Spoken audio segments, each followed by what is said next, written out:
सर्वोपनिषदो गावः दोग्धा गोपालनन्दनः पार्थो वत्सः सुधीर्भोक्ता दुग्धं गीतामृतं महद।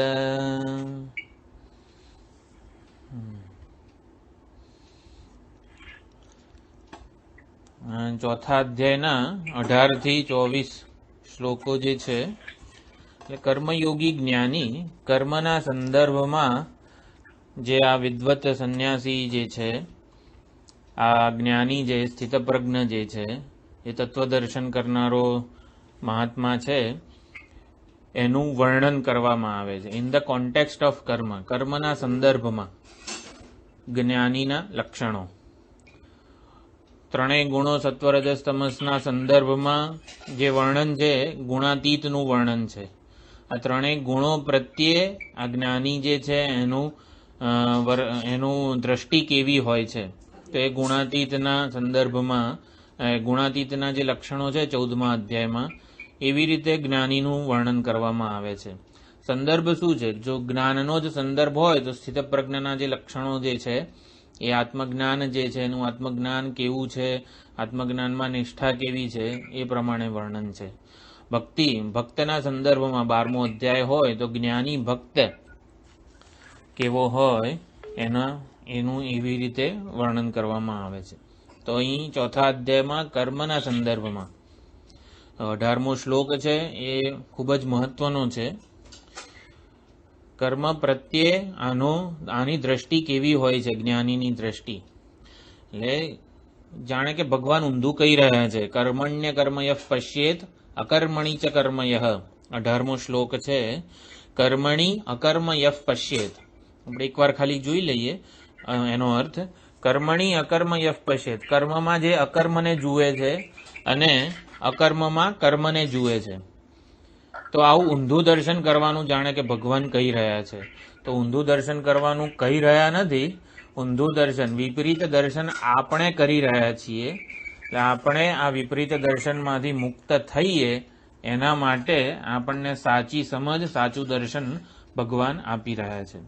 તો કર્મણી અકર્મયઃ પશ્યેત, કર્મમાં અકર્મને જોવાનું છે એવું નથી, ભગવાન એવું નથી કહી રહ્યા. આ કર્મમાં, કર્મણી સપ્તમી વિભક્તિ છે.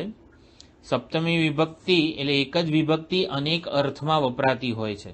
જેમ કે આપણે ભાષ્યમાં ઘણી વખત આવું શંકરાચાર્યજી કહે કે વિષય સપ્તમી, અધિકરણ સપ્તમી, આવા સપ્તમી વિભક્તિના પણ અનેક ઉપયોગો હોય છે. તો અહીંયા કર્મણી એ વિષય સપ્તમી છે. કર્મમાં અકર્મને જોવાનું છે એવું નથી, કર્મને અકર્મ તરીકે જોવાનું છે. વિષય સપ્તમી એટલે વિષય રૂપે એનું નિર્દેશ કરવામાં આવે છે. કર્મને, આ ને એટલે આ વિષય થઈ ગયા. સાપમાં રજ્જુને જોવાની છે એવું નથી, સાપને રજ્જુ તરીકે જોવાનો છે. આ ખ્યાલ આવી ગયો વિષય સપ્તમીનો આ ડિફરન્સ.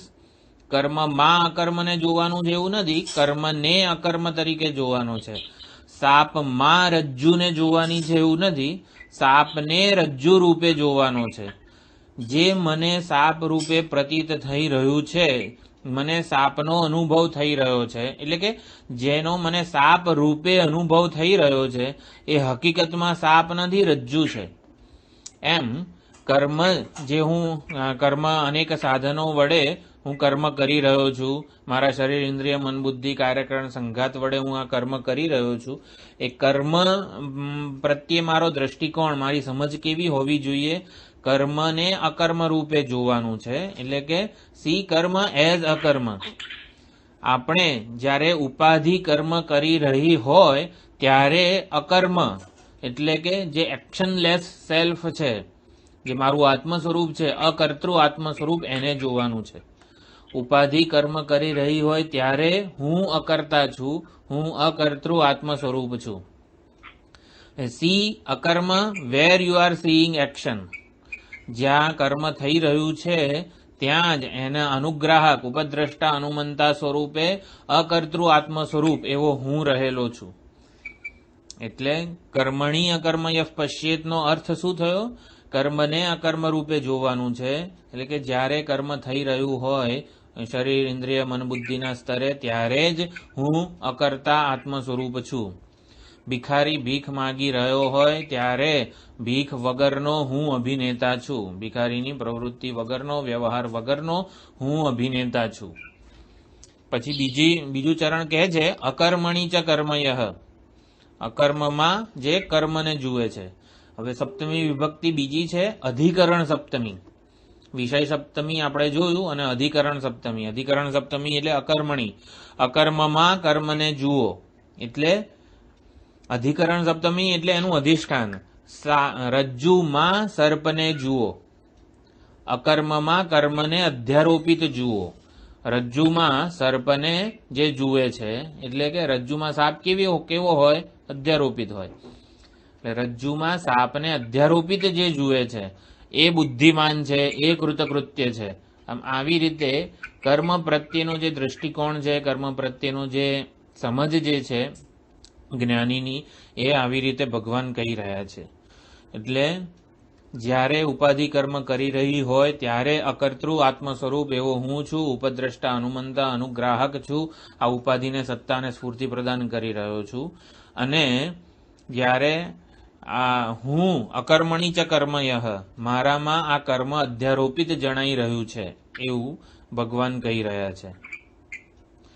એટલે અકર્મમાં કર્મ છે, એટલે અકર્મમાં કર્મ અધ્યારોપિત છે. એટલે કર્મ જે થઈ રહ્યું છે એની રિયાલિટી, એની સત્યતા શું છે? અકર્મ. Actionless is the reality of all the actions. જે સર્વ વિકારો એની મૂળભૂત સ્વરૂપ શું છે? નિર્વિકાર. જો નિર્વિકાર ના હોય તો કોઈ વિકારોની નોંધ ના લઈ શકાય, એટલે વિકારોનું અસ્તિત્વ જ ના હોય. એટલે કર્મ થઈ રહ્યા છે, ઉપાધિ કર્મ કરી રહી છે, પ્રકૃતિના સ્તરે બધું કર્મ થઈ રહ્યું છે, એની રિયાલિટી હું અકર્તૃ આત્મ સ્વરૂપ છું. આ મારામાંથી કર્મો જન્મે છે. આનો જ ભગવાને યતઃ પ્રવૃત્તિર ભૂતાનામ, જે 18મા અધ્યાયમાં શ્લોક આવે છે, જીવોની પ્રવૃત્તિ જેમાંથી ઉત્પન્ન થાય છે. તો ક્યાં પ્રવૃત્તિનું મૂળભૂત સ્વરૂપ શું છે? નિવૃત્તિ. જે નિવૃત્તિ જે છે એ જ આ બધી જ પ્રવૃત્તિઓનું મૂળ ઉદ્ભવ સ્થાન છે. હું અકર્તૃ આત્મ સ્વરૂપ એ જ બધા કર્મોનું ઉદ્ભવ સ્થાન છું. મારામાં જ બધા કર્મો અધ્યારોપિત થઈ રહ્યા છે. જેમ કે અભિનેતામાં ભિખારીની ભીખ અધ્યારોપિત છે, રાજાનો રાજ વહીવટ અધ્યારોપિત છે, શિક્ષકનું શિક્ષકપણું અધ્યારોપિત છે. બધું જ બધા કર્મો જે છે એ અભિનેતા ઉપર અધ્યારોપિત છે. અભિનેતા મૂળ ઉદ્ગમ સ્થાન છે બધાના કર્મોનું. એવી જ રીતે એટલે actionless self is the truth, actionless self is the reality of all the actions, એવું સ્વામીજી કહે છે. એટલે આવી રીતે કર્મ પ્રત્યેનો જેવો આ દ્રષ્ટિકોણ છે એ બુદ્ધિમાન છે, એ યુક્ત છે. યુક્ત છે એટલે કે યોગી છે. એ જ કૃત્સ્ન કર્મકૃત, એણે બધા કર્મો કરી લીધા છે. એટલે આ જાણે 18 થી 24 બધા શ્લોકો છે એ નિધિધ્યાસન એટલે કે આવા આપણે છીએ. જો જ્ઞાની આવો છે એટલે ભાઈ ચલો જ્ઞાની તો હશે એવો, આપણને શું એમાં, એવું નથી. હું આવો છું એટલે જ્ઞાની આવો છે, એણે આત્મ સ્વરૂપને જાણેલું છે, અકર્તૃ આત્મ સ્વરૂપમાં એ નિષ્ઠ છે. એટલે મારે સાધક અવસ્થામાં fake it till you make it, મારે આવા બનવાનું છે. મારે આવો વ્યવહાર જે છે કર્મ થઈ રહ્યા હોય ત્યારે પણ આ દ્રષ્ટિ મારા બુદ્ધિમાં મારે કેળવવાની છે. Fake it till you make it, એવું પૂજ્ય સ્વામીજી કહેતા હતા. એટલે આવો જ હું છું એવું મારે વિચારવાનું છે. જ્ઞાની જેવો છે એવો જ હું છું, આત્મ સ્વરૂપ અકર્તૃ આત્મ સ્વરૂપ છે એવું જ વિચારવાનું છે. તો જ્ઞાનીના કર્મો કેવા હોય છે? યસ્ય સર્વે 19મો શ્લોક કહે છે, યસ્ય સર્વે સમારંભાઃ કામ સંકલ્પ વર્જિતાઃ જ્ઞાનાગ્નિ દગ્ધ કર્માણમ તમાહુ પંડિતમ બુધાઃ. એના બધા કર્મો સમારંભાઃ એટલે સમ્યક આરંભાઃ, એના સંકલ્પપૂર્વકના કર્મો હોતા નથી. કામ સંકલ્પ વર્જિતાઃ, કોઈ પણ કર્મની ઉત્પત્તિ જે છે, પ્રવૃત્તિનો હેતુ શું હોય છે? કામના હોય છે. મારે આ મેળવવું છે માટે હું આ પ્રવૃત્તિનો પ્રેરક હોઉં છું. મારે આ કર્મ કરવા દ્વારા એને પ્રાપ્ત કરીશ અને પછી એનો રિવોર્ડ મને મળશે, એનું ગ્રેટિફિકેશન છે એ મને મળશે. એટલે કર્મ પ્રત્યે મારું જે વલણ છે એ બદલાઈ જાય છે જ્ઞાનીને. કર્મ એના માટે કંઈક ઈચ્છા પૂર્તિનું સાધન નથી બનતું, ઈચ્છા નિવૃત્તિનું સાધન બની જાય છે. એટલે એ કર્મ કરે છે એટલે બહારના દેખાવ પરથી નક્કી નથી થતું કે આ કર્મ પુણ્ય કર્મ છે, સત્કર્મ છે, સકામ કર્મ છે, નિસ્વાર્થ કર્મ છે. એવું કર્મના બહારના દેખાવ પરથી નક્કી નથી થતું. કર્મ સાથે મારો જેવો સંબંધ છે, એટલે કર્મ જોડે હું કેવી રીતે રિલેટ થઉં છું એ ખૂબ જ મહત્વનું છે. કર્મનું સ્વરૂપ નક્કી નથી કરતું, હાઉ આઈ પરસીવ માય સેલ્ફ એ નક્કી કરે છે. મારા વિશેનો અભિપ્રાય નક્કી કરે છે કે આ કર્મ સ્વાર્થી છે, સકામ છે કે નિષ્કામ કર્મ છે. હું અધૂરો, ઊણો, જરૂરિયાતવાળો મને પોતાને માનું, હું આ પોતાને શરીર, ઇન્દ્રિય, મન, બુદ્ધિ માનું, તો શરીર, ઇન્દ્રિય, મન, બુદ્ધિની બધી જરૂરિયાત, બધી ડિમાન્ડ એ મારી બની જાય. પછી એને પૂરી કરવા માટે હું કર્મ કરું. એટલે સુખ, શાંતિ, સલામતી, એને સિક્યોરિટી, પીસ અને હેપીનેસ એવું કહેવાય, SPH. મારી નોટ્સમાં પણ હું SPH એવું લખતો હોઉં છું. સુખ, શાંતિ, સલામતી એટલે સિક્યોરિટી, પીસ અને હેપીનેસ. એ સિક્યોરિટી, પીસ અને હેપીનેસ હું કર્મ દ્વારા પ્રાપ્ત કરવા માંગુ છું. એટલે કે હું સિક્યોરિટી, પીસ અને હેપીનેસનો સાધક છું. એટલે કર્મ મને સીકર બનાવે છે. સીકર એટલે સાધક, ઈચ્છુક. કર્મ મને આ સુખ, આનંદનું ઈચ્છુક બનાવી દે છે. કર્મ મને અપૂર્ણ રાખે છે અને એ પોતે શમી જાય છે. મને એવો ને એવો અપૂર્ણ રાખીને પોતે શમી જાય છે. જેમ કે મારે લાડુ જોઈતો હોય તો લાડુ પ્રાપ્ત કરવા માટે હું લાડુનો સાધક બનું. કેમ? કારણ કે લાડુમાં મને સુખ દેખાય છે. તો લાડુ રૂપી સુખ પ્રાપ્ત કરવા માટે હું કર્મ કરું અને પછી લાડુ મને પ્રાપ્ત થાય. એટલે લાડુની પ્રાપ્તિ રૂપી કર્મ પતી ગયું. એટલે કર્મ પોતે શમી જાય છે, મને લાડુનો સાધક જ રાખે છે, મને બીજી વાર લાડુ ખાવાની ઈચ્છા જન્મે છે. એટલે કર્મ મને સાધક બનાવીને જતું રહે છે પોતે. એટલે સુખ, શાંતિ, સલામતી એક જગ્યાએ રહી જાય છે. સુખ, શાંતિ, સલામતીનો હું સાધક, એવો હું અપૂર્ણનો અપૂર્ણ જ રહી જઉં છું. તો જ્ઞાનીનું કર્મ આવું નથી. યસ્ય સર્વે સમારંભાઃ કામ સંકલ્પ વર્જિતાઃ. એનો પોતાના વિશેનો અભિપ્રાય બદલાઈ ગયો છે. When I have no demands, હું લાડુની જરૂરિયાતમાંથી મુક્ત થઈ જાઉં તો પછી મારો કર્મ, લાડુની પ્રાપ્તિનું જે કર્મ છે એ મારા માટે મને સીકર ના બનાવે. એટલે પોતાના વિશેનો જે અભિપ્રાય છે એ બદલાઈ જાય છે. એક શબ્દ છે ઓપોર્ચ્યુનિટી કોસ્ટ. ઓપોર્ચ્યુનિટી કોસ્ટ એટલે મનુષ્ય શરીર આપણને મળ્યું છે તો આપણે એનો પૂરેપૂરો ઉપયોગ આ શાસ્ત્રના શ્રવણ, મનન, નિધિધ્યાસનમાં કરીએ તો એનો આપણે જે પર્પઝ, જે ગોલ આપણને આપેલો છે, જીવનનું લક્ષ્ય મોક્ષ રૂપી પુરુષાર્થ સિદ્ધ કરવા માટે જ આપણે આ મનુષ્ય દેહનો ઉપયોગ કરીએ તો એનો પૂરેપૂરો 100% માત્રામાં ઉપયોગ કર્યો કહેવાય. એને ઓપોર્ચ્યુનિટી કોસ્ટ કહેવાય છે. એટલે જે વસ્તુનો પૂરેપૂરો ઉપયોગ કરીએ તો આ કર્મ જે છે, આ જ્ઞાનીનું જે કર્મ છે એ કર્મની ઓપોર્ચ્યુનિટી કોસ્ટ શું હોય છે? એ કર્મ પ્રવૃત્તિનું સાધન ના રહે, પરંતુ કર્મ નિવૃત્તિનું સાધન બની જાય છે જ્ઞાની માટે. એટલે કર્મ નિવૃત્તિનું સાધન બને એટલે કોની નિવૃત્તિ કરવાની છે? અપૂર્ણતાની, ખ્યાલની, અજ્ઞાનની, રાગદ્વેષની બધી અપૂર્ણતા, બધી જરૂરિયાત, બધી લાગણીઓના સ્તરના ડિપેન્ડન્સ, ઈગો એટલે અહંકારના સ્તરના ડિપેન્ડન્સ, બધા ડિપેન્ડન્સમાંથી મુક્ત થવા માટે કર્મ સાધન બની જવું જોઈએ. એ કર્મની ઓપોર્ચ્યુનિટી કોસ્ટ છે. સંપૂર્ણ જરૂરિયાતો એટલે હું પોતાને આ શરીર, ઇન્દ્રિય, મન, બુદ્ધિ માનીને કર્મ કરું તો આ જે અપૂર્ણતા છે એમાંથી ક્યારેય મુક્ત ના થઈ શકું. કારણ કે શરીર, ઇન્દ્રિય, મન, બુદ્ધિ અપૂર્ણ જ છે. એનું સ્વરૂપ જ, સ્વભાવ જ અપૂર્ણ છે. અપૂર્ણ જે હોય એની મર્યાદાઓ બધી હોય, એની ડિમાન્ડ્સ હોય, એની નીડ્સ હોય, જરૂરિયાતો હોય. અપૂર્ણને ગમે તેટલું આપણે પૂરી કરવાનો પ્રયત્ન કરીએ એ પોતે એની મર્યાદાઓ વધતી જાય છે. એ પૂર્ણ તો ના થઈ શકે પરંતુ એની ઉલટાની મર્યાદાઓ વધતી જાય. એટલે એ વધારે ને વધારે ડિપેન્ડન્ટ અને હેલ્પલેસ બનતું જાય.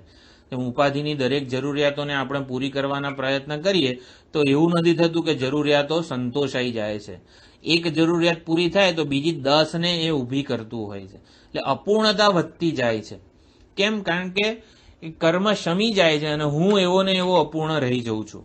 એટલે મારા વિશેનો અભિપ્રાય ટોટલી બદલાય તો મારો કર્મ વિશેનો જે દ્રષ્ટિ છે એ બદલાઈ જાય અને એના લીધે મારી જગત પ્રત્યેની જે દ્રષ્ટિ છે ને એ પણ બદલાઈ જાય. એટલે હા, યસ્ય સર્વે જ્ઞાનાગ્નિ દગ્ધ કર્માણમ, એનું કર્મ તો દગ્ધ થઈ ગયું છે જ્ઞાનાગ્નિમાં. તમાહુ પંડિતમ બુધાહા, એ પંડિત એટલે આત્મજ્ઞાની. એટલે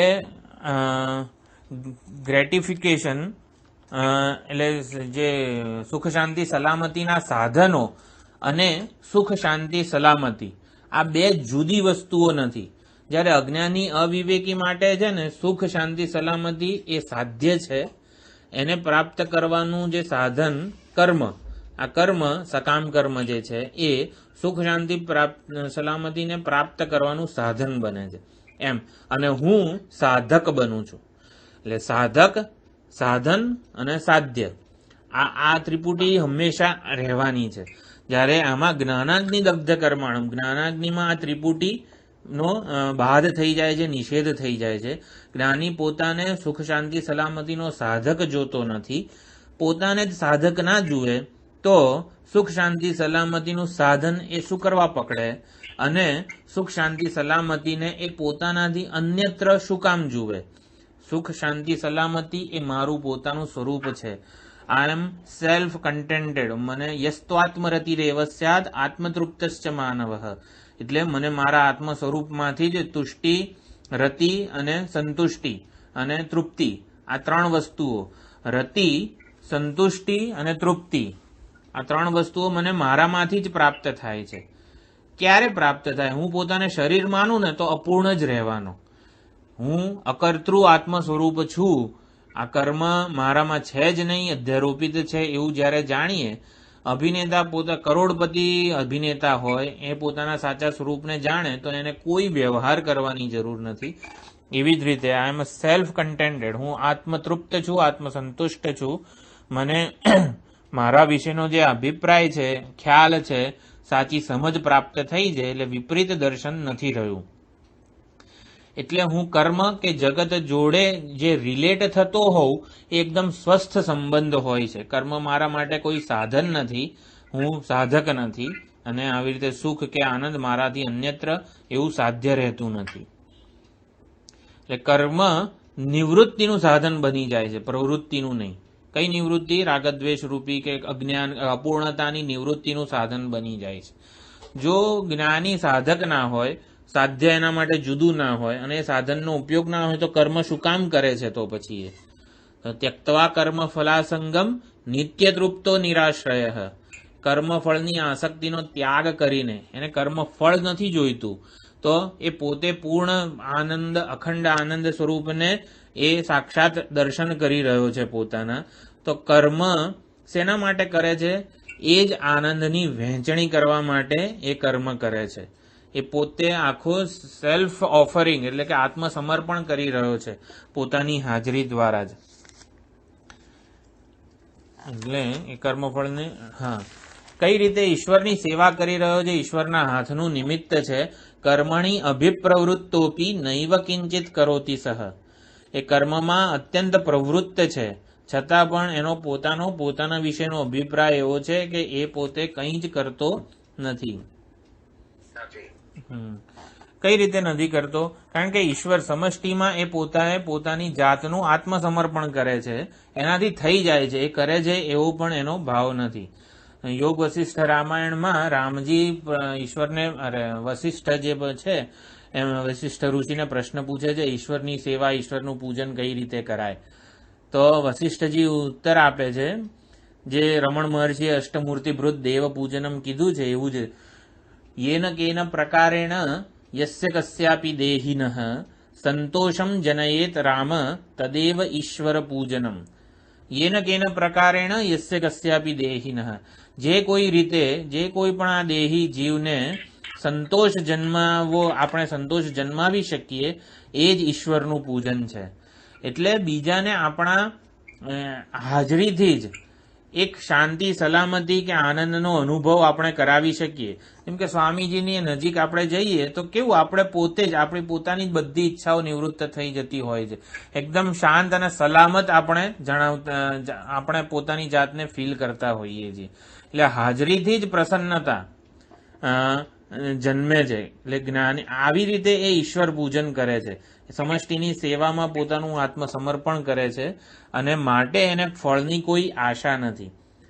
અવિવેકી કે અજ્ઞાનીને શું કર્મનું ફળ મહત્વનું છે, એટલે કર્મફળની હંમેશા એ ચિંતન કરતો હોય, એટલે હંમેશા ભૂતકાળનો રિગ્રેટ હોય, ભવિષ્યની ચિંતા હોય અને વર્તમાનમાં અસલામતીનો ભય હોય.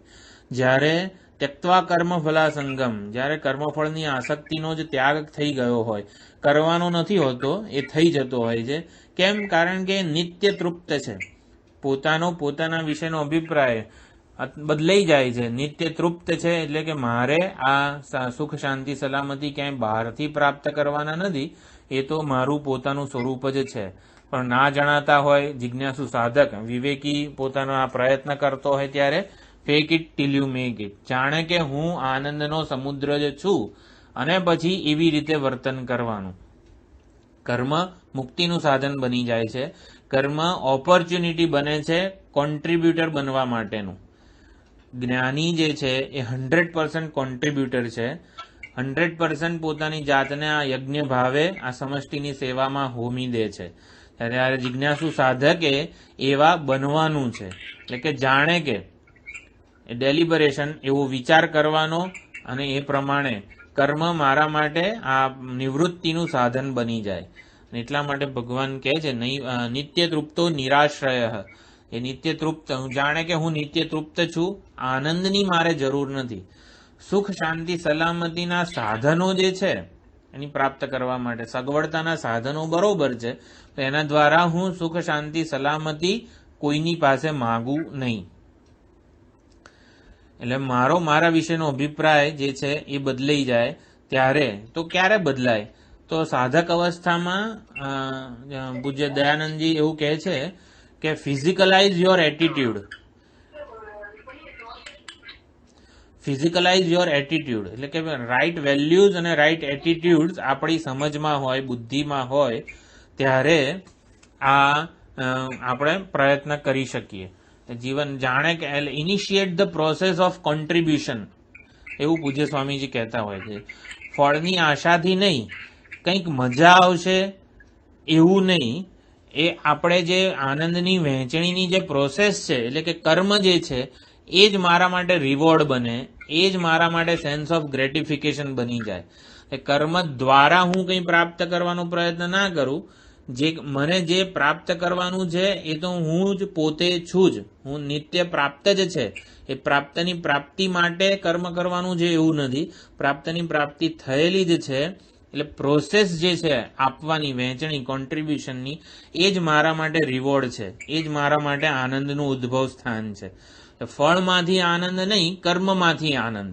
આ સાધક વિવેકી જિજ્ઞાસુની પ્રોસેસ છે. ફિઝિકલાઇઝ યોર એટીટ્યુડ એટલે એ પ્રમાણે ભગવાનને નમસ્કાર આમ મનથી જ આમ નહીં કરી નાખવાના, સાષ્ટાંગ દંડવત પ્રણામ કરવાના મંદિરમાં જઈએ ત્યારે, સ્વામીજીને મળીએ ત્યારે. એટલે એવી રીતે ફિઝિકલાઇઝ યોર એટીટ્યુડ, એ પ્રમાણે આપણે વ્યક્ત કરવાની આપણી ભાવનાને.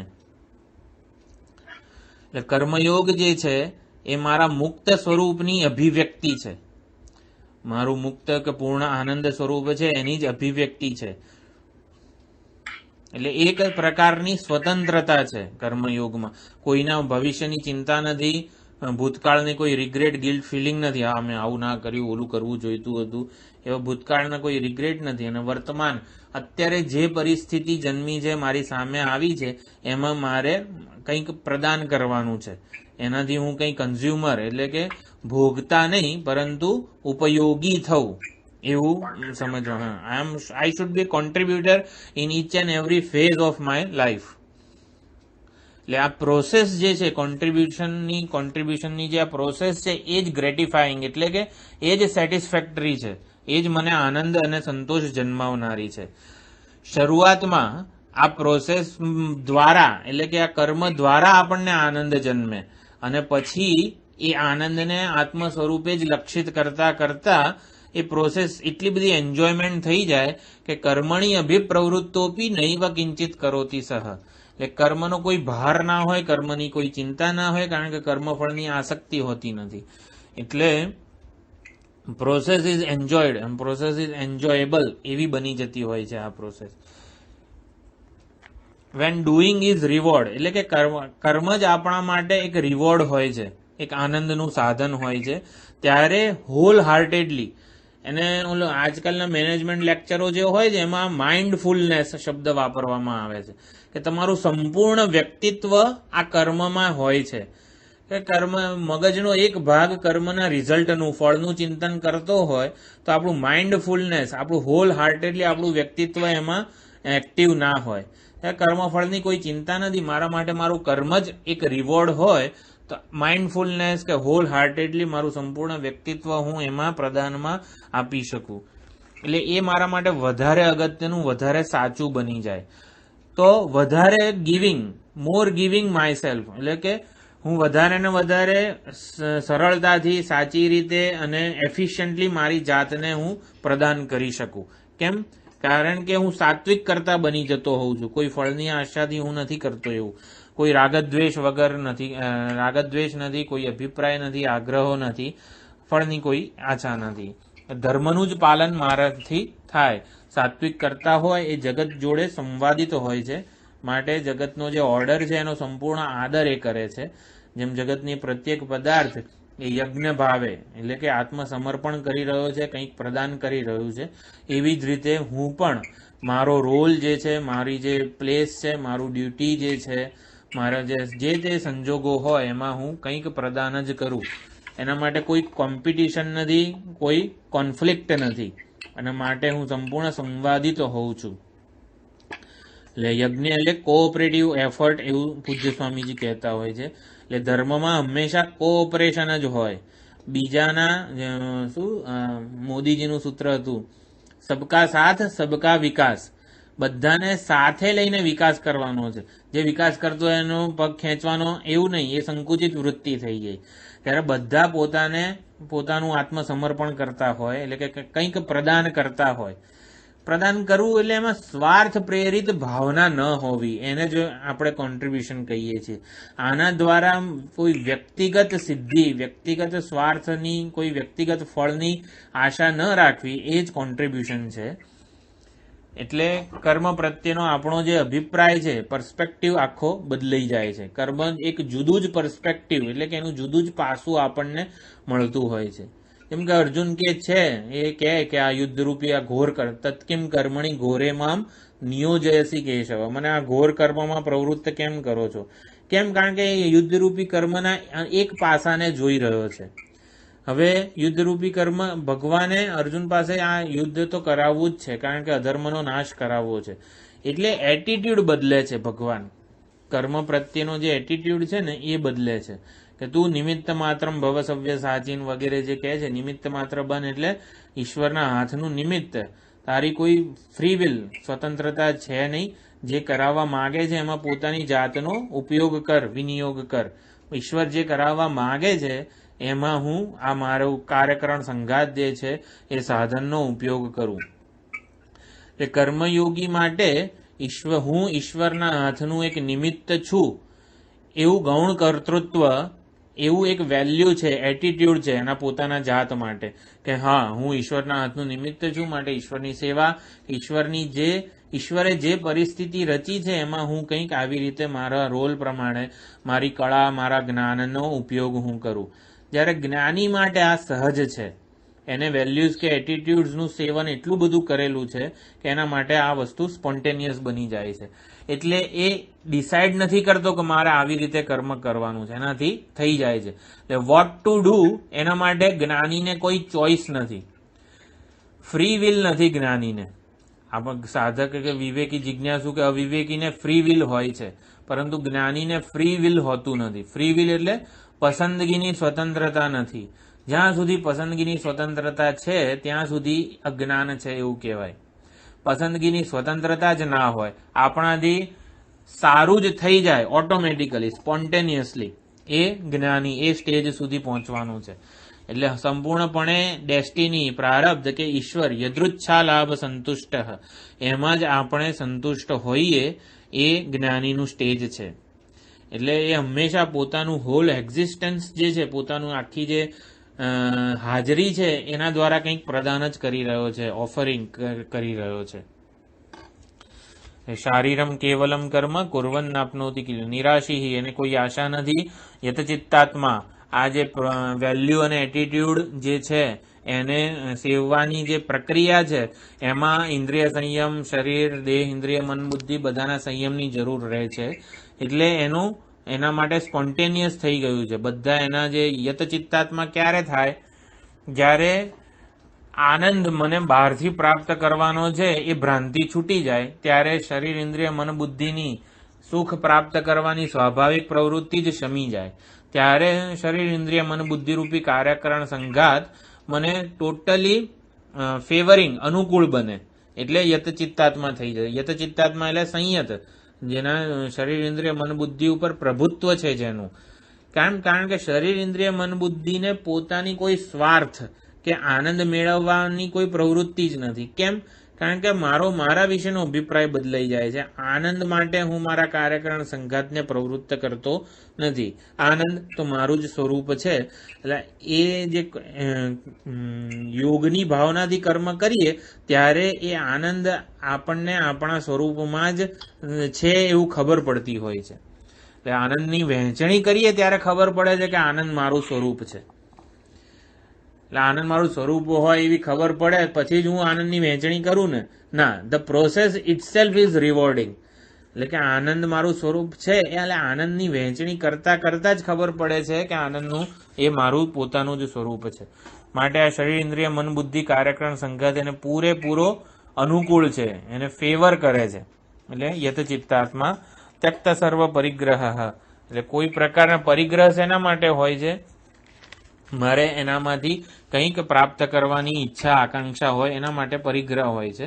પરંતુ એવું કંઈ નથી, એની કોઈ નીડ નથી, એની કોઈ ડિમાન્ડ નથી, એટલે જરૂરિયાત નથી ને માટે ત્યક્ત સર્વ પરિગ્રહ. સુખ, શાંતિ, સલામતી માટે એ કોઈના ઉપર નિર્ભર નથી અને માટે એ ત્યક્ત સર્વ પરિગ્રહ. આપણે આટલું જોયેલું છે.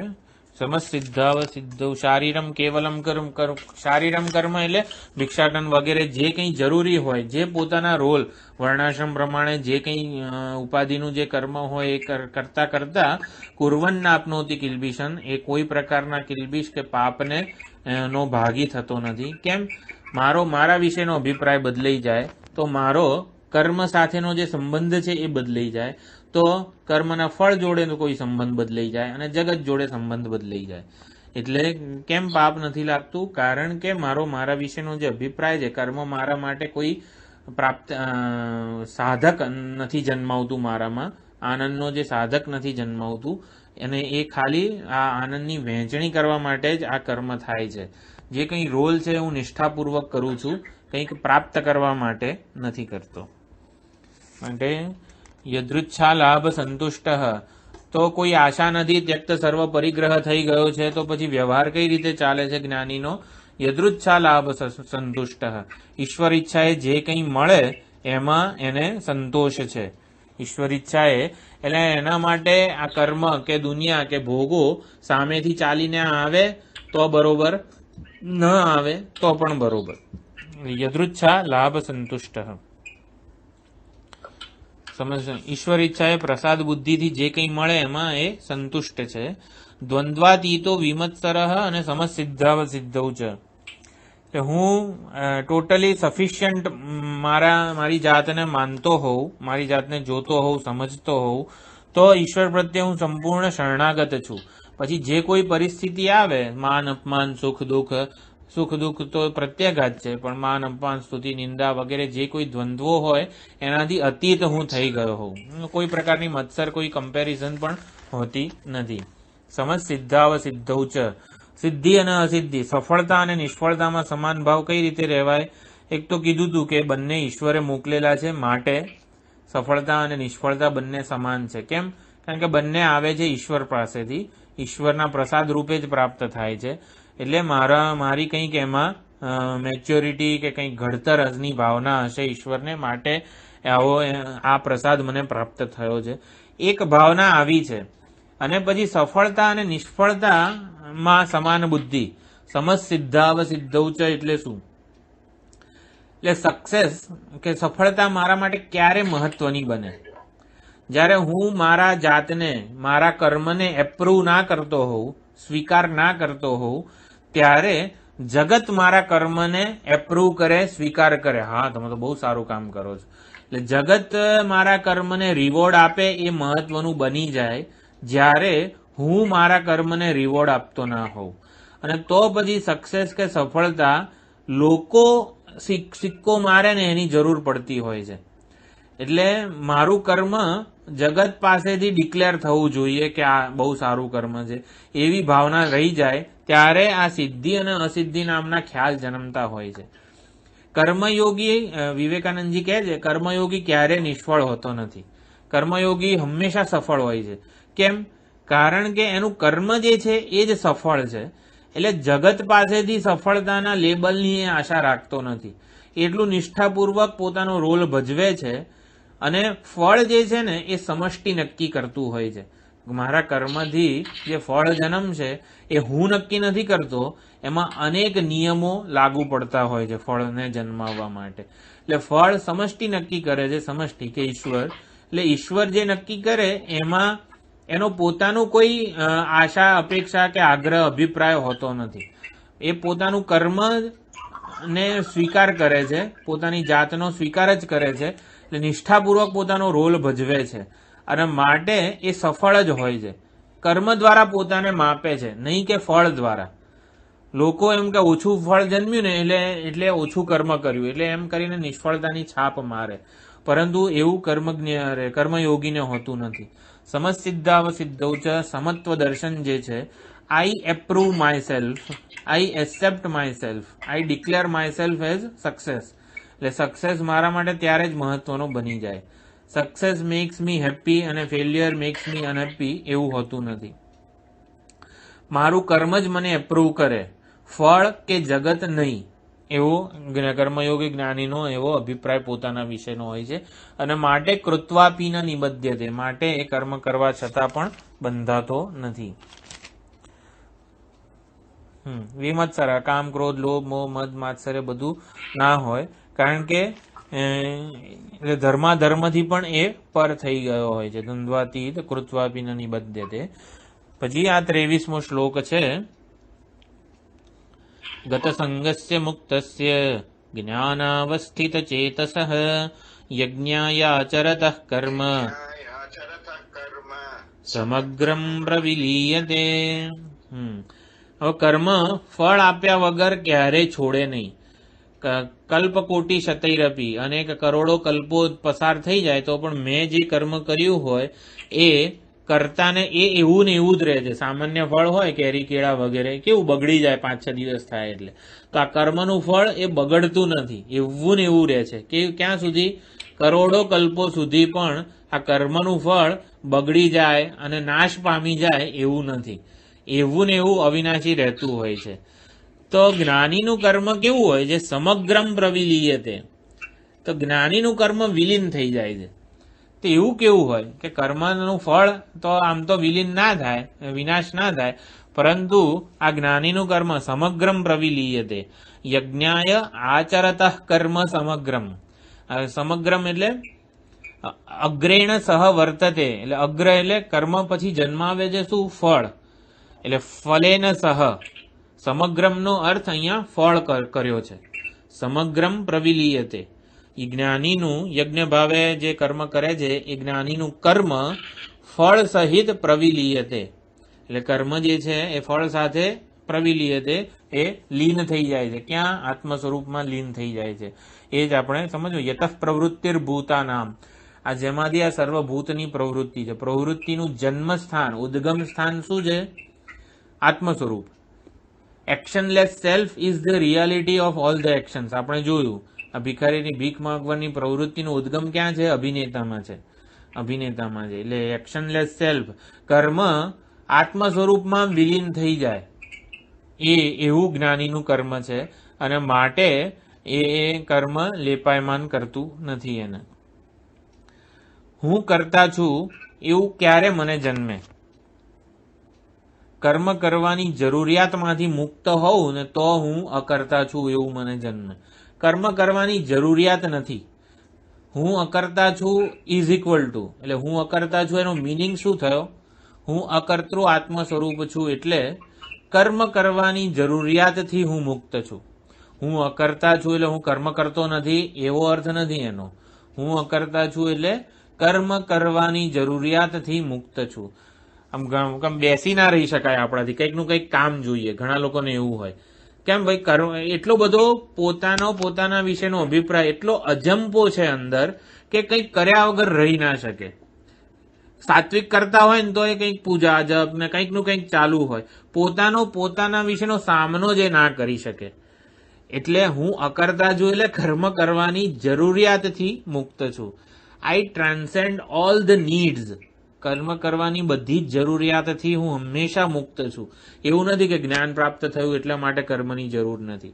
હંમેશા હું નિત્ય મુક્ત છું ને એવું જ્ઞાન થાય છે જ્ઞાનીને. જ્ઞાન થયું માટે હવે હું મુક્ત થઈ ગયો. પહેલા છે ને હું અજ્ઞાની હતો માટે હું બદ્ધ હતો, એવું જ્ઞાન નથી હોતું જ્ઞાનીને.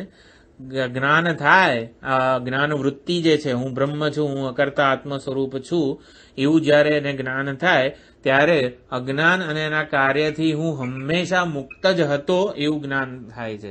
મુક્ત છું જ એવું જ્ઞાન એને થાય છે. એટલે when I abide in my own glory, હું અકર્તા આત્મ સ્વરૂપ છું, એટલે when I abide in my own glory, એટલે હું મારા આત્મ સ્વરૂપના વૈભવમાં, આત્માની મહિમામાં જ નિષ્ઠ હોઉં, એટલે કે મારા આત્મ સ્વરૂપના, અકર્તૃ આત્મ સ્વરૂપના દર્શન કરું, તો હું મને પોતાને સેલ્ફ કન્ટેન્ટેડ, એટલે હોલ, એટલે કે કમ્પ્લીટ, એટલે કે કોઈ પ્રકારની જરૂરિયાતથી મુક્ત જ હું મને જોતો હોઉં. ફૂલનેસ, કમ્પ્લીટનેસ, ગુડનેસ, પીસ, ટ્રાન્ક્વિલિટી, આ બધું મારા નેચર, મારો સ્વરૂપ છે, મારો સ્વભાવ છે. અને માટે કર્મ થઈ રહ્યું હોય ત્યારે પણ આ ઉપાધિનો હું અનુગ્રાહક છું. હું ઉપદ્રષ્ટા, અનુમંતા છું. આ ઉપાધિને કર્મ કરવા માટે સત્તા, સ્ફૂર્તિ, જ્ઞાન, શક્તિ, ઈચ્છા બધું પ્રદાન કરી રહ્યો છું. એટલે આ કર્મ થઈ રહ્યું હોય ત્યારે પણ અકર્તૃ, અકર્મ આત્મ સ્વરૂપ ચિન્હ માત્ર બ્રહ્મ હું છું. I am actionless self in all the actions. અભિનેતા એવું કહી શકે છે કે હું જ ભિખારીની ભીખ છું, હું જ રાજાનો વહીવટ છું, હું જ શિક્ષકનું શિક્ષણ છું. એવી રીતે I am actionless self in all the actions. આ બધા જેટલા પણ કર્મ થઈ રહ્યા છે એમાં હું આ બધા કર્મોની જરૂરિયાતથી મુક્ત છું. મારે કંઈ જરૂર નથી, પરંતુ જે થઈ રહ્યા છે એનો હું અનુગ્રાહક દ્રષ્ટા છું. મારી સન્નિધિમાં આ ઉપાધિ ચેતનવંતી બને છે. આ જ ગત સંઘર્ષ મુક્તસ્યનો અર્થ છે. આ મુક્તસ્ય શબ્દ સમજી રહ્યા છીએ આપણે. કઈ રીતે કર્મ કરતા પણ મુક્ત હોય છે જ્ઞાની, તો એનો આવી દ્રષ્ટિ હોય છે, પોતાના વિશેની સમજ, આવી એને અબાઇડિંગ નોલેજ હોય છે પોતાના વિશેનું. એટલે અકર્મ કે અકર્તૃ આત્મ સ્વરૂપ એટલે શું? Free from all the changes, free from all the modifications. કર્મ અને કર્મના ફળના જે બધા વિકાર જે છે, જરૂરિયાત છે, નીડ છે, ડિમાન્ડ છે, એ બધામાંથી હું હંમેશા મુક્ત હોઉં છું. ગત સંગસ્ય મુક્તસ્ય કેમ? જ્ઞાનાવસ્થિત ચેતસઃ. એનું જે ચિત્ત છે એ આ અકર્તૃ આત્મ સ્વરૂપમાં જ નિષ્ઠ હોય છે. એટલે જ્ઞાની માટે સુખ શાંતિ સલામતી અને સુખ શાંતિ સલામતીના સાધનો એવું બે જુદી વસ્તુ હોતી નથી.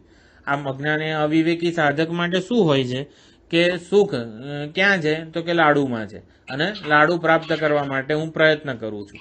એટલે પ્રયત્ન અને લાડુ એટલે કે ફળ એ બંને કેવા જુદા છે. તો જ્ઞાની માટે એવું હોતું નથી. એટલે કે સુખ શાંતિ સલામતી અને સુખ શાંતિ સલામતીના સાધનો વચ્ચે કોઈ લિનિયર ઇક્વેશન હોતું નથી. એટલા માટે મુક્ત છે. એટલે મુક્ત છે ને માટે કોઈ લિનિયર ઇક્વેશન નથી. સુખ શાંતિ સલામતી એ મારું પોતાનું જ સ્વરૂપ છે અને માટે એ સાધક સાધ્ય સાધનના ભેદથી મુક્ત હોય છે, નિત્ય તૃપ્ત હોય છે. એટલે એનું ચિત્ત જે છે એ આવા અકર્તૃ આત્મ સ્વરૂપમાં જ નિષ્ઠ હોય છે અને માટે એને કંઈ જરૂર પડતી નથી. કૃત્વાપીન નિબદ્ધતે એ ક્યારે લેપાયમાન થતો નથી. પોતાના વિશેનો અભિપ્રાય બદલાઈ જાય તો કર્મ વિશેનો અને જગત વિશેનો અભિપ્રાય પણ બદલાઈ જાય. એટલે હોલ હાર્ટેડલી એ પોતાનો રોલ પ્લે કરે છે કોન્ટ્રીબ્યુટર તરીકેનો અને એ એક્શનલેસ, પોતે એક્શનલેસ સેલ્ફ એટલે કે પોતે અકર્તૃ આત્મ સ્વરૂપ જ રહે છે. પોતાના વિશેનો અભિપ્રાય કે સમજ તો એ જ છે. એટલે હું કર્મ કરું છું એ મારા વિશેની સ્વરૂપ વિશેની ભ્રાંતિ જ છે. જે કંઈ થઈ રહ્યું છે એટલે જ્ઞાની જુએ છે આ વસ્તુ, હું બ્રહ્મ છું અને જે કંઈ છે એ પણ બ્રહ્મ જ છે. Everything is whole and complete. એટલે હું બ્રહ્મ છું, હું જ્ઞાની છું અને બાકીના બધા અજ્ઞાની છે એવું દર્શન એનું નથી. એવરીથિંગ ઇઝ ઓલ સર્વમ ખલ્વિદમ બ્રહ્મ. હું બ્રહ્મ છું અને જે કંઈ છે સર્વ એ બધું બ્રહ્મ છે. માટે કોઈ કમ્પેરિઝન નથી, જેલસી નથી, હેટ્રેટ નથી, ફિયર નથી, કશું જ નથી. સમજ સિદ્ધાવ સિદ્ધવ છે, દ્વંદ્વાતીત છે, વિમત્સર છે, બધું છે. એટલે હું મને પોતાને when I look upon my self as a performer of an action, હું મને કર્તા સ્વરૂપે જોઉં ત્યારે મારા માટે બધું મહત્વનું બની જતું હોય છે. ત્યારે હું ફળ માટે એકાઉન્ટેબલ એટલે કે ફળનો ભોગતા પણ બનું અને જે ભોગતા જે છે એ વધારે ને વધારે કર્મ કરવા પ્રેરાય, કારણ કે ભોગતા અપૂર્ણ જ હોય અને વધારે ને વધારે કર્મ કરે અને પછી પાછો ભોગતા બને, ભોગતા કરતા બને, એવી રીતે. તો એવું નથી હોતું. કૃત્વાપીન નિબદ્ધતે, કર્મ કરવા છતાં પણ એ બંધાતો હોતો નથી. કેમ બંધાતો નથી? કારણ કે સમગ્રમ પ્રવિલીયતે ગતસંગસ્ય મુક્તસ્ય, આવી રીતે જ્ઞાની જે છે, જે મુક્ત સંગ થઈ ગયો છે એના માટે સમગ્રમ પ્રવિલીયતે, કર્મ ફળ સહિત અકર્તૃ આત્મ સ્વરૂપમાં લીન થઈ જાય છે. એટલે કે પ્રવૃત્તિનું ઉદ્ગમ નિવૃત્તિ છે. પ્રવૃત્તિનું સાચું સ્વરૂપ એટલે કે રિયાલિટી શું છે? નિવૃત્તિ. નિવૃત્તિ એટલે અકર્તૃ આત્મ સ્વરૂપ. મારા actionless self is the reality of all the actions. એ આપણે ખાસ સમજવાનું છે. Action is very well destroyed or merges into self. આપણું જ્ઞાની કર્મ જે છે એ અકર્તૃ આત્મ સ્વરૂપમાં લીન થઈ જાય છે. કેમ? કારણ કે એમાંથી જ જન્મેલું હતું. કર્મ અકર્મમાં અધ્યારોપિત છે. કેમ કીધું આપણે, કર્મણી અકર્મય પશ્યેત અકર્મણી ચ કર્મય. એવી રીતે રજ્જુમાં સાપને અધ્યારોપિત જુએ છે. આ કર્મ જે છે એ અકર્તૃ આત્મ સ્વરૂપનો અધ્યારોપ માત્ર છે. કઈ રીતે? જો મને કંઈક, હું મને પોતાને અપૂર્ણ કે જરૂરિયાત વાળો માનું ત્યારે જ મારા માટે મારાથી જુદું એવું કોઈક લક્ષ્ય હોય અને એને પ્રાપ્ત કરવાનું હું કર્મ કરતો હોઉં છું. એટલે આ બધી આ સકામ કર્મોના નિષેધની વાત છે. નિષ્કામ કર્મ તો મારા સ્વરૂપના આનંદની વહેંચણી કરવા માટે આપોઆપ થતું હોય છે મારાથી. એમાં કોઈ કર્તૃત્વ બુદ્ધિ હોતી નથી. એટલે fake it till you make it, એટલે કે આપણે આવા હોઈએ તો આવું થાય આપણાથી. એ કોન્ટ્રીબ્યુટરનો રોલ આપણે પ્લે કરવાનો હોય છે.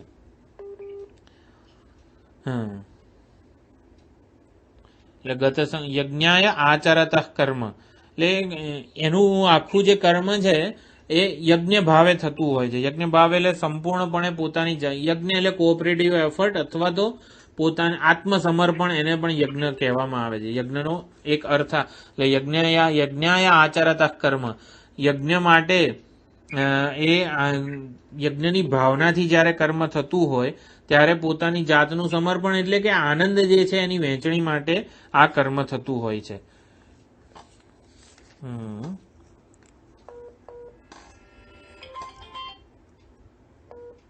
ચાલુ છે?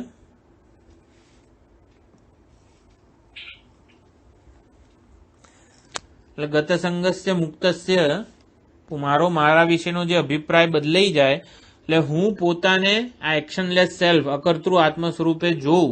એટલે actionless self is the reality of all the actions. એ જે છે actionlessness is equal to contentment. જો અકર્તૃ આત્મ સ્વરૂપ સંતુષ્ટ છે આપણે સમજવાનું છે. એટલે હોલનેસ એ જ એક્શનલેસનેસ છે. આનંદ એ અકર્મ છે એવું કઈ રીતે કહેવાય? ખ્યાલ આવે છે? આનંદ અને કર્મની જરૂરિયાતથી મુક્ત હોવાપણું એ બંને સમાન છે. મારા વિશેનો જે અભિપ્રાય છે, અભિપ્રાય એટલે કે સમજ જે છે, એટલે જ્ઞાની કીધું નિત્ય તૃપ્ત હોય છે, નિરાશ્રય છે. હું પોતાનાથી આત્મ સ્વરૂપથી જ હંમેશા રતિ, સંતુષ્ટિ અને તૃપ્તિ મને મારા આત્મ સ્વરૂપમાં જ છે. તો કર્મ કરવાની જરૂરિયાતથી હું મુક્ત છું અને માટે એક્શનલેસ છું. એટલે મારું સ્વરૂપ આવી રીતે નિત્ય તૃપ્ત છે, માટે હું એક્શનલેસ છું એવું સમજવાનું છે. એવર ફૂલ, એવર કમ્પ્લીટ, એટલે ફ્રી ફ્રોમ એની નીડ્સ કે રિક્વાયરમેન્ટ્સમાંથી હું હંમેશા મુક્ત છું. I M adequate. ઇનએડિક્વસી જે છે એ જ સંસારનો મૂળભૂત પ્રશ્ન છે. જ્યારે એડિક્વેટ એટલે પૂર્ણ છું, જેવો છું એ યોગ્ય છું, બરોબર છું. આઈ સી માયસેલ્ફ ગતસંગ as the reality of myself. આ ગતસંગસ્ય મુક્તસ્ય જ્ઞાનાવસ્થિત ચેતસ એ મારા વિશેનું સાચું સ્વરૂપ છે, મારું સાચું સ્વરૂપ છે, મારા વિશેની સત્યતા છે, મારી રિયાલિટી છે. એ એટલે જ્ઞાની આવું જુએ છે પોતાના આત્મ સ્વરૂપને. એટલા માટે I don't seek favours from anyone. હું મારે કર્મ કરવાની જરૂરિયાતથી મુક્ત છું. હું બધી ડિમાન્ડથી, બધી નીડથી મુક્ત છું. એટલે હું સ્વીકાર કે ફેવરની અપેક્ષા કોઈની પાસેથી રાખતો નથી. બીજા મને સ્વીકાર કરે, બીજા મારો સ્વીકાર કરે, મારો એપ્રૂવ કરે, મને એવી જરૂરિયાતથી હું મુક્ત છું. અને માટે કોઈ ક્રોધ નથી, કોઈ ઈર્ષ્યા નથી, કોઈ કામના નથી. અને એવી રીતે વિમત્સરઃ જ્ઞાનાવસ્થિત ચેતસઃ, આવી રીતે કીધું કે કર્મ કરવાની બધી જરૂરિયાતથી મુક્ત છે. માટે આગળના કામ, ક્રોધ, લોભ, મોહ, મદ, માત્સર્ય બધા દોષોથી પણ એ મુક્ત છે.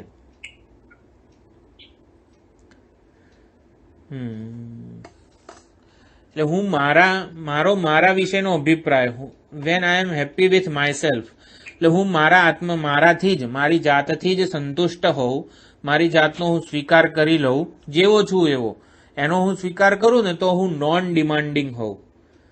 મારી જરૂરિયાતથી હું મુક્ત ક્યારે હોઉં? મારા વિશેનો અભિપ્રાય બદલાયો હોય તો. એટલે હું મને અકર્તૃ, હોલ આત્મ સ્વરૂપે જે જોઉં, કમ્પ્લીટ આત્મ સ્વરૂપે જે જોઉં, when I am happy with myself, I can accept myself whole, totally. તો પછી હું નોન ડિમાન્ડિંગ હોઉં, તો પછી મને કર્મ કરવાની કોઈ જરૂરિયાત ના હોય, તો પછી હું જગત કે અન્ય પાસેથી કોઈ ડિમાન્ડ ના કરું. જો હું જ અપૂર્ણ અને બધી જરૂરિયાત વાળો હોઉં તો સામેવાળાએ પણ આવું કરવું જોઈએ એવી જરૂરિયાત મારામાં, એવી અપેક્ષા હું રાખતો હોઉં છું. પરંતુ હું જ નોન ડિમાન્ડિંગ હોઉં. હું નોન ડિમાન્ડિંગ ક્યારે હોઉં? હું મારાથી સંતુષ્ટ હોઉં તો, હું જ મારો સ્વીકાર કરતો હોઉં તો, હું જ મને પ્રેમ કરતો હોઉં તો. જગત મને પ્રેમ કરે એવી ડિમાન્ડ મારામાં ના હોય. લોકો મને સ્વીકાર કરે, લોકો મને એપ્રૂવ કરે, મારા કર્મને એપ્રૂવ કરે એવી કોઈ ડિમાન્ડ કે જરૂરિયાત મારી હોતી નથી. કેમ? કારણ કે I already am what I am seeking from the world. હું જગત પાસેથી શું અપેક્ષા રાખું છું?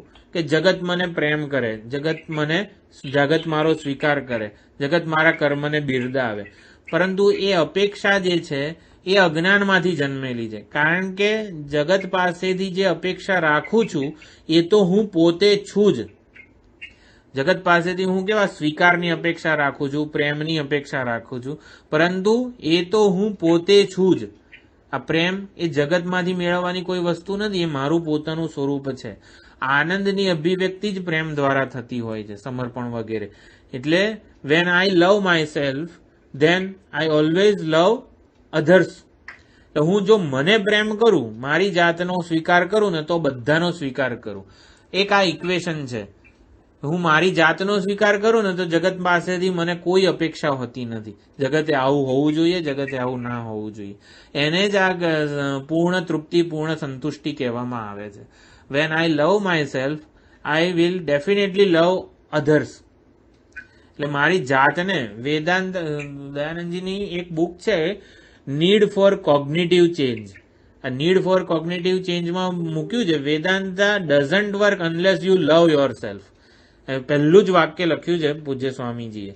એટલે હું મારો જાતને નિરુપાધિક નિર્નિમિત્ત પ્રેમ કરું, હું જેવો છું એવો સ્વીકાર કરું, એપ્રૂવ કરું મારી જાતને, અને આવો પ્રેમ કરું તો મારો જગત વિશેનો અભિપ્રાય જ આખો બદલાઈ જશે. મારી કોઈ ડિમાન્ડ નહીં રહે જગત પાસેથી, મારી કોઈ જરૂરિયાત નહીં રહે. મારા વિશેનો અભિપ્રાય માત્ર બદલવાથી જ આખું દર્શન બદલાઈ જાય છે મારું જગત પ્રત્યેનું. એટલે જ્ઞાનાવસ્થિત ચેતસઃ, કે આવા જ્ઞાનમાં મારું જો ચિત્ત હોય, પૂર્ણ આત્મ સ્વરૂપના જ દર્શન કરવાના હોય, તો પછી આ સમગ્ર કર્મ, આ જગત પાસેથી મારી કોઈ જરૂરિયાત ના હોય, મારું કોઈ કર્મ ના હોય, એ કર્મ ફળ સહિત આત્મ સ્વરૂપમાં જ વિલીન થઈ જાય. જે કંઈ ઉપાધિ મને આપવામાં આવી છે એનો હું સંપૂર્ણપણે આવી સમષ્ટિમાં, કે જે સેવા દ્વારા જ એનો વિનિયોગ કરું, એનો ઉપયોગ આવી રીતે. ઉપાધિ જે છે એ મારી નથી, મારા કર્મોની લીધે મને પ્રાપ્ત નથી થઈ, એ તો ઈશ્વર દ્વારા અપાયેલી છે, ઈશ્વરનો પ્રસાદ છે. માટે ઈશ્વરની સેવામાં એને હું પૂરેપૂરું ઉપયોગ કરું, હું પૂરેપૂરું કોન્ટ્રીબ્યુટર બની જાઉં. હા, સમગ્રમ પ્રવિલીયતે અગ્રેણ સહ ફલેન સહ, ફળ સહિત કર્મ વિલીન થઈ જાય છે. એટલે આ બધો ઉપદેશ છે ને અર્જુનને આપવામાં આવે છે, કારણ કે અર્જુન કહે છે આ યુદ્ધ કરીશ તો મને આટલું આટલું પાપ થશે, યુદ્ધ નહીં કરું તોય નુકસાન થશે. કેમ? કારણ કે અર્જુન પોતાને જે જુએ છે, પોતાના વિશેનો અભિપ્રાય છે, હું અર્જુન છું, હું આ ભીષ્મ અને દ્રોણને હણીશ, એટલે હું પોતાને આવી રીતે હણનારો માનું છું, અને ભીષ્મ અને દ્રોણ વગેરે સ્વજનો જે છે મારા હણાઈ જશે. એટલે એ લોકોને પણ પોતાના પર્સપેક્ટિવથી જ અર્જુન જોઈ રહ્યો છે.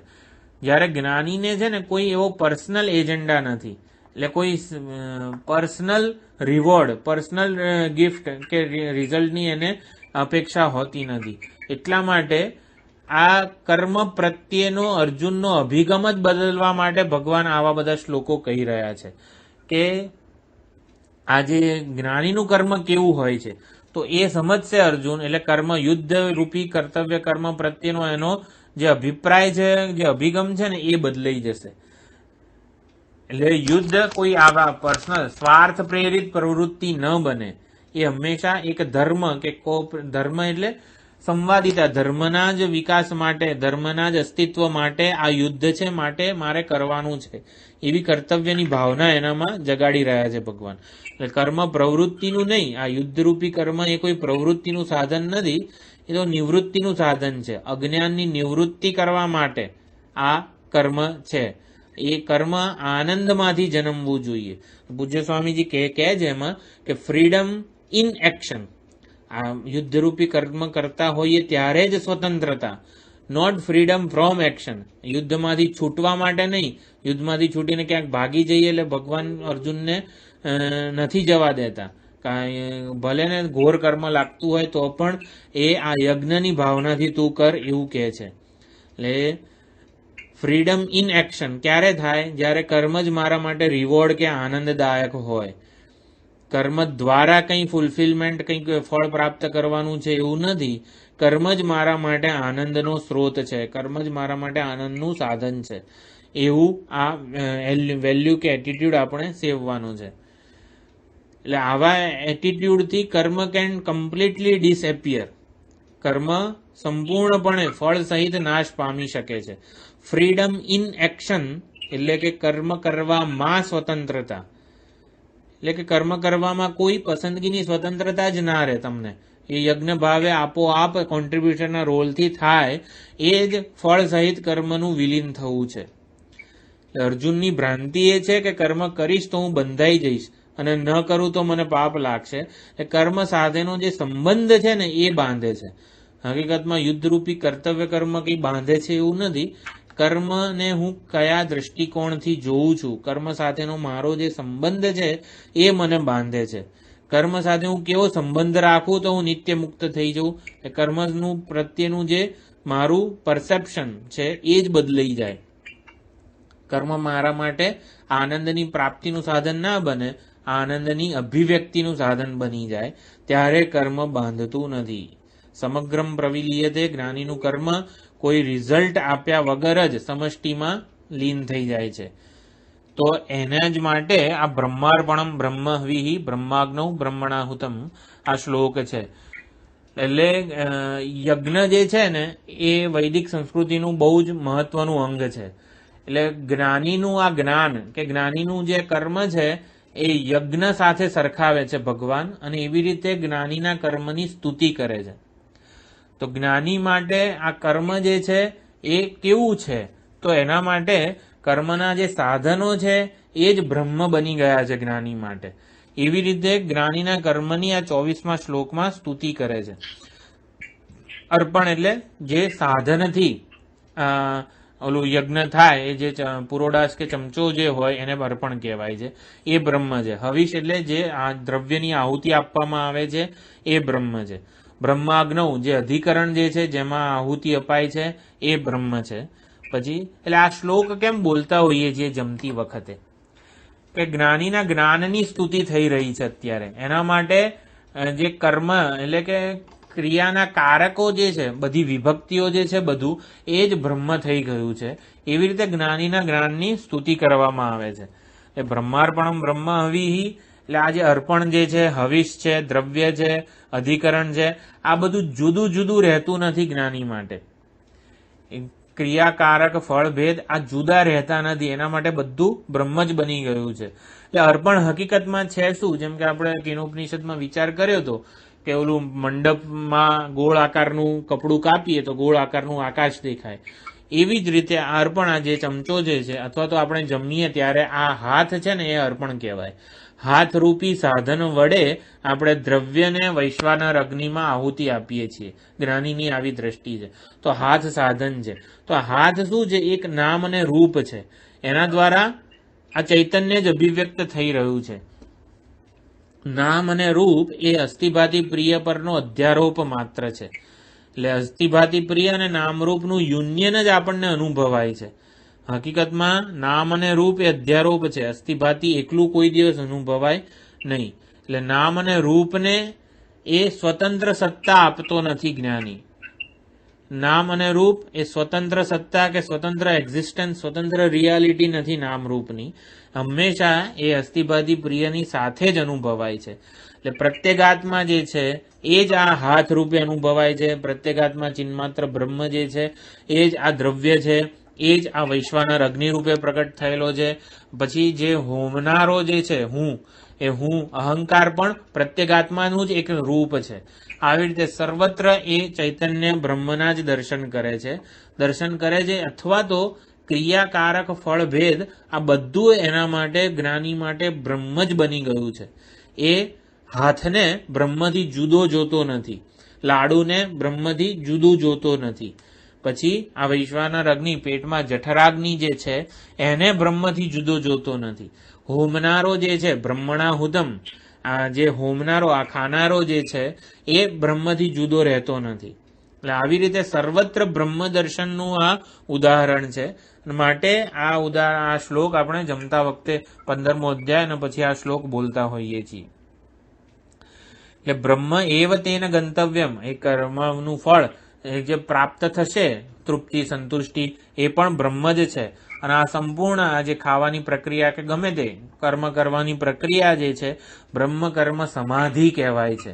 બ્રહ્મ કર્મ સમાધિ જ છે. એના માટે આ જે કોઈ ક્રિયા એ બ્રહ્મ કરતા કે ચૈતન્ય કરતા સ્વતંત્ર નથી. જેમ કે ભીખ માગવાની પ્રવૃત્તિ ભિખારીની અભિનેતા કરતા સ્વતંત્ર છે એવું નથી. એવી જ રીતે આ બ્રહ્મ કર્મ સમાધિ છે. એના માટે બધા સાધનો કારકો બ્રહ્મ જ બની ગયા છે.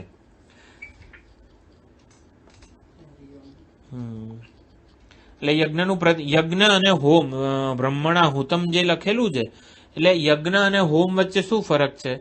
તો દેવતાને ઉદ્દેશીને જ્યારે દ્રવ્ય ત્યાગ થાય, એટલે યજમાન પોતે સંકલ્પ કરે કે હવે આ યજ્ઞ યાગ જે છે એમાં આવી રીતે હું સંકલ્પપૂર્વક આ ત્યાગ કરું છું, એને યજ્ઞ કહેવામાં આવે છે. અને એ જ જે યજમાને સંકલ્પ કરેલો હોય છે એ જ્યારે ઋત્વિજ વડે ઓલા હવનકુંડમાં અર્પણ કરવામાં આવે ત્યારે એને હોમ કહેવાય છે. એટલે યજમાન વડે જે સંકલ્પ થાય એને યજ્ઞ કહેવાય, અને પછી જે ઋત્વિજ વડે, પંડિત વડે જે હોમ થાય, જે હવન થાય એને હોમ કહેવામાં આવે છે. એટલે આવી રીતે યજ્ઞનું પ્રતીક દ્વારા આ જ્ઞાનીના જ્ઞાનની સ્તુતિ કરવામાં આવી છે. યજ્ઞના બધા કારકો બ્રહ્મ જ બની ગયા છે એના માટે.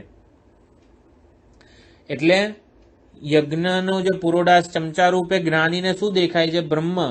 એટલે કે પ્રત્યેગાત્મા પોતાનું સ્વરૂપ જ અનુભવાય છે બધા કારકો રૂપે.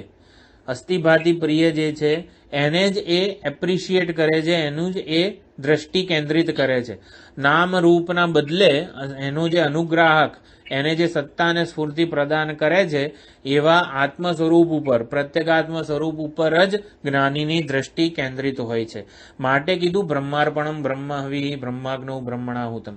ક્રિયાકારક ફળભેદ એના માટે બધી જ વિભક્તિઓ જે છે, પ્રથમા, દ્વિતીય, તૃતીય, ચતુર્થી, પંચમી, ષષ્ઠી, સપ્તમી, આ બધી વિભક્તિઓ આપણા માટે જુદી જુદી હોય, અજ્ઞાની અવિવેકી માટે, પરંતુ જ્ઞાની માટે આ બધી વિભક્તિઓ બ્રહ્મ બની ગઈ છે. એટલે એ કર્તાને બ્રહ્મથી જુદો જોતો નથી, કર્મને બ્રહ્મથી જુદું જોતો નથી. આ બધું કરણ, સંપ્રદાન, અપાદાન, અધિકરણ આ બધું બ્રહ્મ બની ગયું છે એના માટે. એટલે કે બ્રહ્મ જ આ વિભક્તિઓ કે કારકો રૂપે અનુભવાઈ રહ્યું છે. બ્રહ્મ એટલે કે પ્રત્યેગાત્મ સ્વરૂપ જ આ પ્રત્યેક નામ અને રૂપ રૂપે અનુભવાઈ રહ્યું છે. એટલે બ્રહ્મ કર્મ સમાધિ એટલે શું? જે કંઈ છે એ બ્રહ્મ છે. આ બ્રહ્મનું દર્શન જે છે એ આ બ્રહ્મ કર્મ સમાધિ છે. એટલે જ્ઞાની માટે કર્મ હતું અને સમગ્ર પ્રવિલીયતે થયું એવું નથી. કર્મ પહેલા હતું અને પછી એને દ્રષ્ટિ પ્રાપ્ત થઈ અને પછી એનો સમગ્ર પ્રવિલીયતે એટલે કે નાશ થઈ ગયો એવું નથી. જ્ઞાની માટે બધું બ્રહ્મ જ છે. જેમ ક્રિયાકારક ફળભેદ બધા કારકો બ્રહ્મ બની ગયા છે, એવી જ રીતે એ બ્રહ્મથી જુદું એકે કારકને જોતો નથી. બ્રહ્મના જ દર્શન કરે છે, બ્રહ્મને જ સત્ય સ્વરૂપે જુએ છે બધા કારકો, બધા કર્મમાં. એટલે ભિખારી, અભિનેતા આ બધામાં એ અભિનેતાને જુએ છે. અભિનેતા પોતાના સ્વરૂપમાં સ્થિત હોય તો કેવું એનું દર્શન હોય, એવી જ રીતે આ પ્રત્યેક નામરૂપ, પ્રત્યેક વ્યવહારમાં, પ્રત્યેક પ્રવૃત્તિમાં એ અકર્તૃ પ્રત્યેગાત્મ સ્વરૂપના જ દર્શન કરે છે. આમ આવી રીતે કર્મના સંદર્ભમાં આવી રીતે જ્ઞાનની આ ચર્ચા થઈ છે. 18 થી 24 શ્લોક છે. પછીના શ્લોકોમાં એવી જ રીતે જુદા જુદા યજ્ઞો રૂપે જે સાધનાઓ કરતા હોય છે યોગીઓ, એનું વર્ણન આવે છે. તો આપણે આટલા 18 થી 24 શ્લોકોની આવી ચર્ચા કરી.